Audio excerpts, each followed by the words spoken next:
Inshuti bakunzi mudukurikirana kuri urubuga turongeye kubaha ikaze na cyane kuri uyu munsi w'igenekerezo rya gatanu ruheshi umwaka wa 2020 mu gihe turiko turarangiza icigwa cacu c'icumi kitubwira Bibiliya nk'amakuru y'ivyakahise. Muri iki cigwa rero turi kumwe na mugenzanje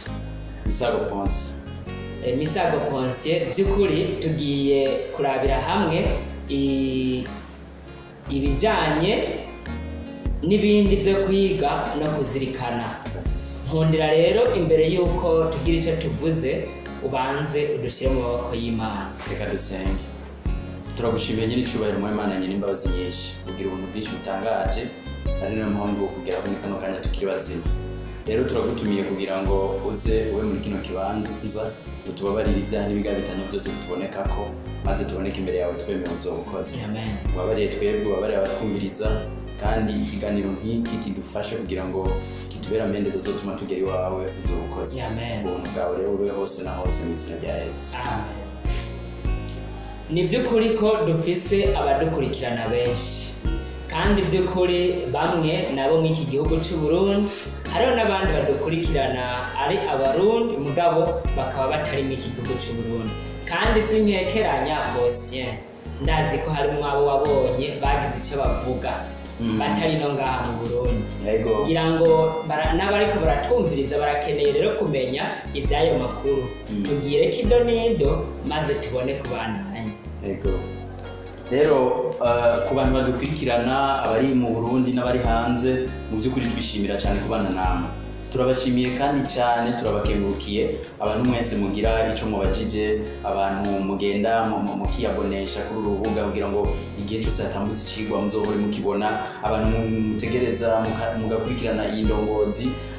ukwitangura ikigwa mukagikurikirana mpaka giheze. Hariho n'abandi dushimira nabo badukurikirana ntibagire ico bavuze mugabo nabo badukurikiranye, namwe turabashimiye. Rero nibaza ko hari umuntu yabashije gutubaza ikibazo, sinzi ko ico kibazo mu kidusomera hari umugenzi wacu kugira ngo tucishure. Ku izina yitwa nibaza ko ari Kiragiye Edison. Uyu Kiragiye Edison aravuga ati iyo bishika umwami Dawidi ntabeho mbega akubu kaba kameze gute? Murakoze cyane. Nibaza ko ico ari kibazo cyiza kandi gishobora gutuma umuntu wese ashobora kwiyumvira. Na cyane mbega ko umwami Salomo avuga muri Bibiliya yabaye umwami w'igitangaza, umwami akomeye. Dawidi yabajije kuri Dawidi kukaba nkako Dawidi na Salomo bafitanye isano ya hafi cyane kose umwe ni se w'uwundi. Rero ico nomenyesha abatwumviriza natwe twomenya nuko umwami Dawidi yabaye hari umwami akomeye cyane. Mwibuke Abisirayeli bafashe igihe kanaka basaba Imana umunani. Umwami wabo wa mbere muzobona mu gitabo cyo kuvugishwa n'Imana Samuel, igitabo ca mbere muzobona ko umwami wabo wa mbere yabaye umwami yitwa Sauli. Niwo mwami wa mbere yabaye mu mateka y'Abisirayeli. Urutonde rwose rw'abami bagenda bakurikirana bene na kuri wose Sauli. Rero inyuma y'umwami Sauli bimaze kuboneka yuko uyu mwami yitwaye nabi cyane, akora ibintu biboneka mu maso y'Imana kari bibi. Uyu mwami byabaye ngombwa ko Imana ihitamo undi mwami, ihitamo umwami Dawidi. Uyu muntu rero yabajije ikibazo cyiza aravuga ati mbega uyu mwami Dawidi iyo atabaho kazoza kari bumere gute, mbega kubukoko kaba kameze gute? Mu by'ukuri uyu mwami tugerageje kuraba usomye mu gitabo cyo kuvugishwa n'Imana Samuel nyene kimwe ca mbere mu gice ca 5 imirongo ya 10 uzobona yuko umwami Dawidi ariwe yubatse igisagara cya Yerusalemu. Igisagara cya Yerusalemu ni kimwe mu bisagara biri kwisi bikomeye, bizwi cyane mu mateka ya Bibiliya abantu bandanya dushikiriza abantu bose bakizi ico gisagara kubera yuko murazi ko kijya gisagara kiri ahantu bita mu burasirazuba bwo hagati. Burya kijya gihugu cya Isirayeli igihugu c'isezerano kiri hagati na hagati mu mubumbe w'isi, burya ajya no hagati nico gisagara rero niho kiba. Ako n'akantu gashasha abantu baba bakeneye kumenya mu by'ukuri bazi batahura bamenye. Hari impamvu nyinshi zituma Bibiliya igena igisagara runaka kigatoranwa mu bindi. Igisagara rero cyari coroshe, iki gisagara cya Yerusalemu muraza amateka yaco ukuntu cagiye kiragira ibibazo byinshi. Iki gisagara rero umuntu wa mbere yacubatse ni umwami Dawidi. rero Dawidi iyo ataja kubaho igisagara ubwaco ci Yerusalemu nico habaye n'ubwoko bw'Abisirayeli ntibabuvugwa ikindi kintu naco dukomora kuri Dawidi gikomeye cyane uyu muntu yomenya n'undi yotahura nuko Dawidi tumukomoraho umuhungu witwa Salomo n'umuntu akomeye yabayeho mu mateka kandi yatwandikiye ibitabo by'umusiguzi igitabo cy'umusiguzi kirimo amajambo menshi akomeye atwandikira igitabo cy'imigani iki gitabo naco gifisa ukuntu gifitiye akamaro abantu benshi bakurikiye Kristo abantu babaye imbere yuko na Kristo abaho rero iki gitabo ni igitabo kidasanzwe tukomora kuri uyu iyo rero Dawidi atabaho mu yandi majambo na Salomo ntiyari bubeho bigasigura ko Dawidi tumukesha ibintu byinshi ikindi kintu gikomeye cyane dukesha uyu mwami Dawidi mu gitabo cy'ibyahishuriwe Yohana igice cya 22 usomye ku murongo w'16 ni nabanibuka neza Yesu yavuze amajambo akomeye ngo ni jewe munago wo kugishitsi cha Dawidi mu yandi majambo aha rero abantu bose badukurikirana niho bari barindiriye mu yandi majambo wagerageje gucakure usotera ngaha n'ubundi akenshi ibintu bito birabaza cyane gose kuko Yesu yabayeho kuko yabwiriza kuvukira mu muryango wa Dawidi none rero uyu mugabo na wati mbega kubu kaba kameze gute kaba karagoranye nyene numunago wo kugishitsi cha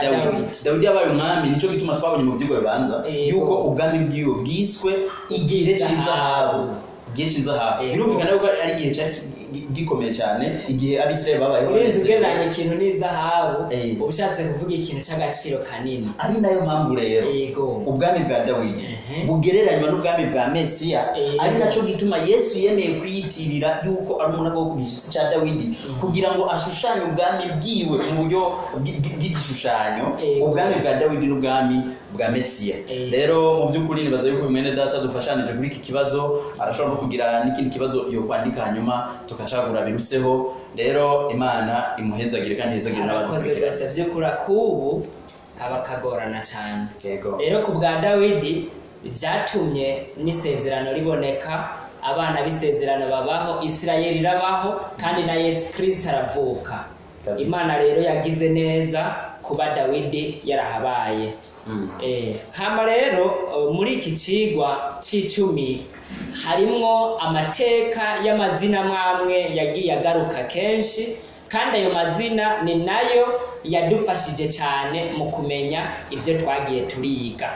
rero duhereye ku munsi wa mbere kugira tugaruke ku ncamake y'amajambo make twagiye turabona ku munsi wa mbere ni naho twabonye ivy'ubwami bwa Dawidi ariko ku munsi ugira kabiri hoho twabonye nde twabonye abita Yesaya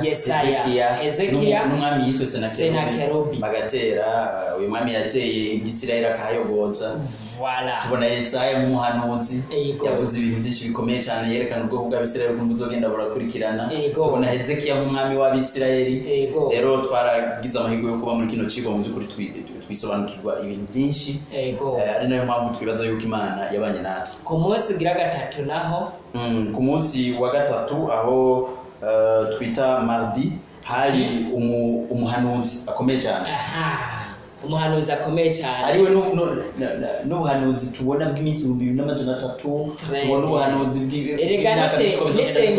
n'ishengero twiyumvira ko turimo niho ryakomeye yabwanditse nawe so wundi ni Daniel hanyuma tubona kandi n'umwami w'igihangange yatwaye Babuloni yitwa Nebukadineza mu by'ukuri ku munsi wa gatatu hari ibintu bidasanzwe ari naho twaboneye ubwami bw'i Babuloni ubwami bw'i Babuloni mu by'ukuri ubwami bw'abayeho ubwami bukomeye cyane ari nayo empire icitwa empire abantu bize cyangwa empire mu Cyongereza barabitahura empire no kuvuga ubwami bumwe burimo ubundi bwami kare Isirayeli yatwagwa n'umuntu umwe abantu benshi babitahure kandi nivyo isi yose wasanga itwagwa n'umwami umwe abandi bami bavukiye ahandi batwara ahandi baba ari abamutwarira nk'akarorero tutiriwe turajana kure ku kigwa kigira kane turiko turabona amateka ya Yesu twarabonyemwo urya mwami bita Ponsiye Pilato urya nawe yari afise ubwami bwiwe ntabwo bwangana na empire yari afise umutwara mugabo nawe yari afise ahaganza kuko wibuke ko no kugira ngo Yesu bamucire urubanza bamutwaye iwe yego gato mu by'ukuri ujya ari umuguverineri yitwa yuko yari nkuko twumugiranye n'umuburamatari wo muri iki gihe yatwara rero intara y'Iyudaya yatwarira umwami w'abami w'umukayisari yabatwara i Roma rero nawe yari umuntu atoroshe urabibona birakurikirana ariko mwakijya gihe Iyudaya hari uwitwa Herode nawe rero yari nk'umwami kavukire kubera yuko ibihugu byose byaba bifise abami babo kavukire maze nawe akatwara agatwarwa n'uwo mwami aba yakomotse muri empire cyangwa ubwami bwabo gutwara isi. Ivyo twagiye tubona byose ni vyerekana ko by'ukuri igitabo c'Imana Bibiliya citandukanya n'ibindi bitabo abantu bose bo kuyisi bagenda bandika. By'ukuri iki gitabo nta muntu adakwiye kugikunda. Ndazi ko ufise ico ugiye guhamagarira abantu baturaba n'abatwumviriza bagende bamenya kuko abantu bamwe twicwa no gufata ibintu mineneko ariko iki gitabo ugiye kubiraba ni igitabo gidasa na gato n'ibindi bitabo. None wewe by'ukuri nka Ponsiye atari gaciye ubwenge wewe nka Ponsiye ubona by'ukuri wobwira iki abariko baraturaba n'abatwumviriza? Abaturaba n'abatwumviriza ico je no bamenyesha nuko iki gitabo mu by'ukuri iki gitabo mubona iki ni gitabo kidasanzwe, igitabo kirimo ijambo ubwaryo ry'Imana umuremyi w'isi n'ijuru. Abashakashatsi abahinga abize ivya kahise bagenda bakomora kahise k'isi muri iki gitabo. Iruhande y'ivyo iki gitabo ntigisobanurwa n'ubwenge bw'umuntu ahubwo ubwaco kirisobanura kubera yuko ari ijambo ry'Imana. Hari amajambo akomeye cyane yanditse muri iki gitabo ayo Yesu yavuze aciye mu kanwa k'umusavyi wiwe Yohana mu gitabo cy'Ivyahishuriwe Yohana mu gice cya 22 umurongo w'18 ati umuntu azohirahira akongera ubuhanuzi bwanditswe muri iki gitabo akongerako nawe azokongerwa ku vyago vyanditswe muri ico.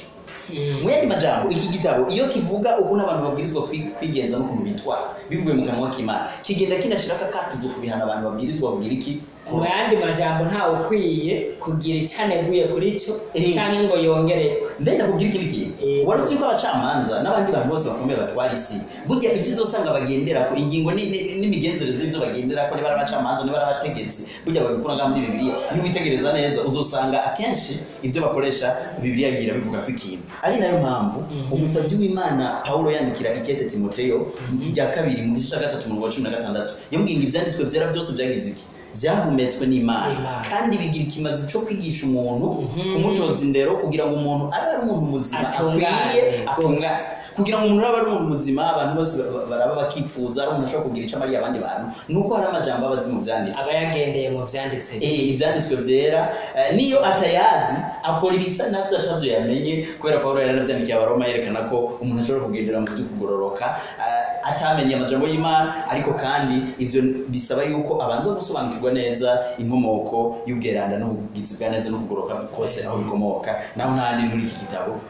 Nibaza reko mu majambo make cyo twobwira abantu nico umusavyi w'Imana Yohana yanditse mu gice 8:32 asubira mu majambo Yesu yavuze ngo muzomenya ukuri kandi ukuri kuzobakwidegenza. Ukuri ni Yesu yanditswe muri iki gitabo abantu bazi ico bita protagoniste y'inkuru hari inkuru kanaka igitabo cyacu cyose kiba gifise uwitwa protagonist uwo abari uwe muntu wa mbere avugwa muri ico gitabo. Bibiliya rero ubwayo burya umuprotagoniste wayo ni Yesu. Inkuru yose ivugwamo ni Yesu. Nico gituma kumenya ukuri ari we ni Yesu kugira mu Vyahishuriwe Yohana ni Yesu. Kumenya ukuri rero ari we Yesu ukumenya uciye muri iki gitabo ceranda Imana yabico. Reka rero kumbure mu kurangiza turabe kimwe mu bibazo iki gitabo cy'indongozi twakoresheje abarico turangiriza ko mu kwishura naco turagisanga ku ipaje ya 75 haravuga hati mbega kuba dutegereza kugendera ku ijambo ry'Imana vyo bitubwira iki tutitayeho ibivugwa? Murakoze. Nibaze ko tubwirageje guhanahana ivyiyumviro hari ivyiyumviro byinshi abantu bazana. Abantu basomye ijambo ry'Imana bagerageza gushira mu byiyumviro byabo nuko batekereza nuko bibaza ibintu. Ariko mbega ijambo ry'Imana dukwiye kurigenderamo gute? Nibuke Yesu ariko arigisha abantu babwiye ati umuntu ata nimureka abana baza hondi kubwa bw'Imana rwameze batyo umwana yemera ibintu atabajije ni jambo cy'Imana turasobanukirwa hanyuma tukagira ibibazo ariko iyo Imana irikira twigishiriza ubwayo tumaze gutahura ntitwongera ko tunagabanya turemera maze tugashyira mu ngiro mu yandi majambo tugiye kwizera ibintu byose tuba twabwiwe n'iri jambo cy'Imana mu by'ukuri reka rero dushimire abantu bose badukurikirana ndumva twobandanya twovuga ntitwoheza kubera yuko iri jambo riraryoshe cyane n'uri kararyumviriza cyangwa ari kararitegura usanga adashobora no kwipfuza guheza ariko rero nk'uko wabikoze tugusabe ubwire abariko baraturaba ivyo baguye kudukorera natwe hanyuma dushobore kurangiza